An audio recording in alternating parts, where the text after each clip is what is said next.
弟兄姊妹平安，今日所讀嘅經文係舊約雅歌書第8章第1節至14節，主題係愛的成熟，彼此委身。作者喺雅歌書第8章記載，女子盼望良人好似自己嘅兄長咁佢就可以喺眾人面前親近良人，唔使怕被人輕看。女子又希望良人入到佢屋企，飲香酒同石榴汁。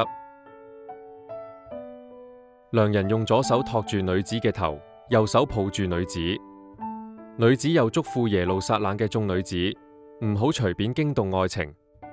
女子亦求良人將佢放喺心上，好似印記一樣，因為愛情好似死亡一樣堅強。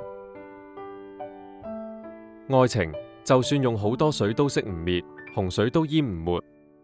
如果有人希望用整個家庭嘅財寶去換取愛情，只會俾人輕視。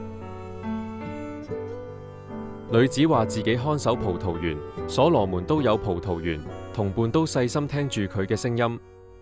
佢盼望良人快啲嚟，好似羚羊喺香草山上奔跑一樣。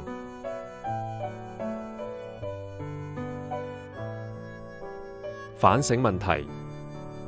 作者喺雅歌書第8章記載，再多嘅水都熄唔滅愛情，再大嘅洪流都淹唔沒佢。咁喺屬靈層面上，你對上主嘅愛係咪堅定不移？你有冇忠誠咁回應上主呢？